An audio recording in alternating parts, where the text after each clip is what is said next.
अस्सलाम वालेकुम तमाम नाजरीन को एक मरतबा फिर से सैयद साजिद शाह खुश आमदीद कहते हैं। फजलुल्लाह साहब से हमने लेक्चर प्रिपरेशन से मुतल्लिक कुछ गुफ्तगू की थी और एक मरतबा फिर हमने इनसे रिक्वेस्ट किया कि लेक्चरर के टेस्ट शुरू हो चुके हैं, इम्तिहान में बैठे उम्मीदवार को क्या करना चाहिए और जो कैंडिडेट्स तैयारी कर रहे हैं उनको अपनी तैयारी किस तरह क्लोज करनी चाहिए ताकि वो टेस्ट अच्छे तरीके से कर सके और इंटरव्यू के फेस तक पहुंच सके।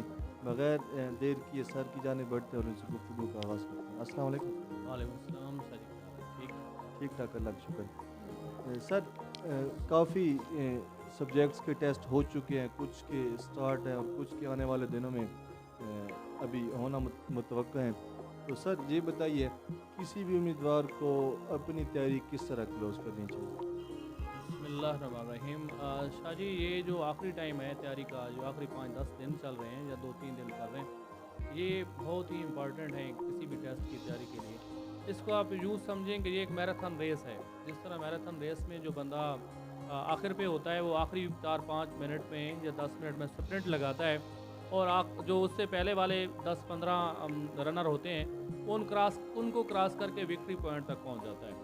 तो ये इस वक्त को आप जो है यूँ समझें कि आपने स्प्रिंट लगानी है, मैक्सिमम रिवीजन करनी है, मैक्सिमम पढ़ना है, ताकि आपको जो जो चीज़ें आपसे स्किप हो गई हैं वो आपके जहन में आ जाएं और आप कॉन्फिडेंस के साथ जो है वो जाएँ रिटन टेस्ट देने के लिए।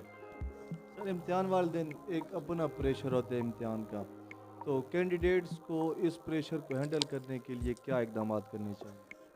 शाह जी, इसके लिए मेरा एक्सपीरियंस ये है कि पहली बात तो ये है कि आप जितनी तैयारी करें अल्लाह पे भरोसा करें, फिर उसके तैयारी के साथ आप जाएँ, वक्त पे पहुँचें, कमरा इम्तिहान के अंदर 10-15 मिनट पहले जाएँ, वहाँ पे मसैल ना हो, अपने डॉक्यूमेंट्स अपने साथ रखें, आपकी जो चलान फॉर्म वगैरह मांगते हैं, रोल नंबर स्लिप होती है और आईडी कार्ड वगैरह साथ, पेन जो है वो ज़्यादा रखें, 2 या 3 मार्कर रखें अपने साथ। आपसे कोई हेल्प भी मांग सकता है किसी पेन के लिए, तो आपके पास 2 पेन होने चाहिए।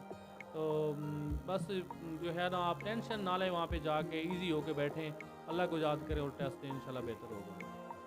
सर इम्तिहान में बैठे उम्मीदवार को जब पेपर मिलता है तो उसका सबसे पहला अमल कौन सा होना चाहिए? तवक्कल तो अल्लाह शाह जी बहुत लाजमी है। अल्लाह पे भरोसा करें, बिस्मिल्लाह पढ़ें, दुरूद शरीफ पढ़ें, पेपर को तसल्ली के साथ पढ़ें। एक दफ़ा पढ़ने के बाद फिर पेपर को स्टार्ट करें हल करना। उसमें से जो सही ऑप्शन हो उन पे पहले आप देख लें उनको, फिर वो वाले ऑप्शन करें जो आपके मुकम्मल ठीक हों। तुक्काबाजी शुरू में ही शुरू जो है आप ना कर दें। बहुत से कैंडिडेट्स टाइम का प्रेशर लेते हैं, 90 मिनट्स में 100 एमसीक्यूज करना उन्हें लगता है कि बहुत ज़्यादा मुश्किल काम है, तो वो टाइम की कमी की वजह से या इस टाइम को कम जान के घबरा जाते हैं, उनके लिए आप क्या कहेंगे? शाह जी, टाइम बहुत काफ़ी होता है। जिनको पेपर आए उनके लिए जो तैयारी करके जाएँ, तो अगर पेपर आता हो तो बंदा जो है वो 30-40 मिनट के अंदर पेपर करके यूँ ही फारिग बैठा होता है बाद में। तो टाइम का मसला नहीं है। टाइम को अगर आप जो है ना सही तरीके से मैनेज करें, तो अगर आप बॉल पॉइंट के साथ फिल करने बैठ जाएंगे तो फिर तो आपका टाइम लगेगा, क्योंकि बॉल पॉइंट स्लिप होती है, वो बबल दायरे बने हुए होते हैं, उनको फिल करना होता है। आप मार्कर साथ लेके जाएँ ताकि बबल फिल करने में आपको मसला ही ना हो, कम टाइम लगे आपका। बाकी आप तैयारी करके जाएँ तो मेरे ख्याल में टाइम काफ़ी होता है उसके हल करने के लिए। टाइम की बिल्कुल टेंशन ना लें, इंशाल्लाह अल्लाह बेहतर करेगा। सर ये बताइए, तुक्का बनते मेरिट को बिगाड़ सकता है? बिल्कुल बिगाड़ सकता है जी। जिसने जो बंदा शुरू में ही अगर उसको लग रहा है कि वो 70 प्लस ठीक कर रहा है, तो मेरे ख्याल में तो उसे तुक्का बिल्कुल ही नहीं लगाना चाहिए। क्लोज्ड ऑप्शन पे यानी 50-50 अगर है, किसी 2-3-4 क्वेश्चन ऐसे होते हैं जिन पे बंदा 50-50 होता है, यानी दो में से एक तो डिस्ट्रैक्टर जो होते हैं 4 होते हैं, अगर दो में उसका अबहम है तो वो 3-4 को मेरे ख्याल में अगर वो लगा ले तो कोई मसला नहीं है। लेकिन अगर 70 हैं, 30 बच गए और सबको वो तुक्का लगा दे, तो वो उसका मेरिट वाकई बिगाड़ सकते हैं। उसको जो है वो 0.25 नेगेटिव मार्किंग उसको मेरिट से गिरा सकती है। तो मेरे ख्याल में जो 70% तक जाते हैं उनको तुक्का जो है वो बिल्कुल ही नहीं लगाना चाहिए। सर बिलो 50 वाले कैंडिडेट्स के लिए क्या पैगाम है, जिनको 50 एमसीक्यूज ठीक आते हैं या 50 से कम ठीक आते हैं, उनको तुक्का लगाना चाहिए या नहीं लगाना चाहिए, या फिर किस किस्म की एहतियात उन्हें करनी चाहिए? शाह जी, उनके लिए मेरा मशवरा ये है कि अगर आपके 50 ठीक हों तो फिर आप ऑप्शन को देखें। डिस्ट्रैक्टर जो हैं, अगर आपको दो में अबहम है तो फिर आप वो लगाएं, और यूँ करते करते अगर आप 60 प्लस तक पहुंच जाते हैं या जहाँ तक रहते हैं तो फिर आपको तुक्के मेरे ख्याल में इतना कम मेरिट नहीं होता कि 60 तक रहे। आजकल बहुत लोग पढ़ के जाते हैं, तैयारी करके जाते हैं, मेरिट तकरीबन 70 प्लस ही होता है, 75 से 80 के दरमियान होता है, या 80 भी होता है, कभी कभी 80 से भी ऊपर ही होता है। तो आप फिर बजाय इसके कि उनको खाली छोड़ दें, अगर आप 50 तक आपके ठीक है ना, मेरे ख्याल में फिर तुक्के लगा ही देने चाहिए। तो ये आपका मेरिट बना भी सकते हैं तुक्के। तो ये अच्छा शगुन भी हो सकता है तुक्का लगाना। सर सर आखिर में आप अपना ज़ाती एक्सपीरियंस बताइए पीपीएससी और एफपीएससी के बारे में, और पेपर वाले दिन आपकी क्या रूटीन होती है, मुख्तसरन बता दीजिए। जी मेरा ज़ाती तजर्बा आज तक जितने भी मैंने टेस्ट क्वालिफाई किए हैं पीपीएससी के और एफपीएससी के, उसमें यही है कि मैं पेपर से पहले पहुंचने की कोशिश करता हूं।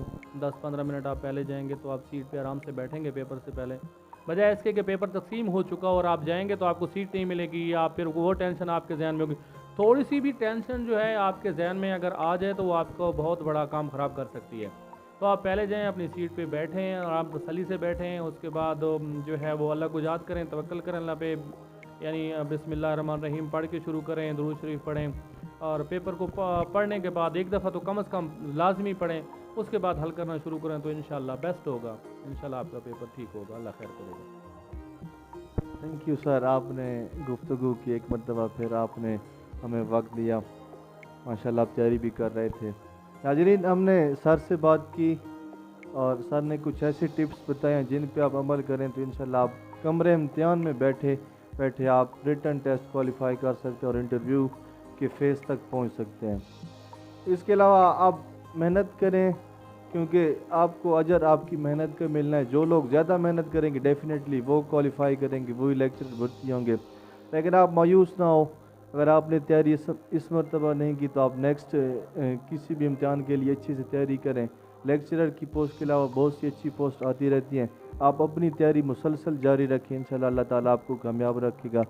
और आखिर में आपसे रिक्वेस्ट है कि हमारे यूट्यूब चैनल को सब्सक्राइब कीजिए, इससे हमारी हौसला अफजाई होगी और हम आपके लिए अच्छी अच्छी वीडियोज़ लेकर आते रहेंगे।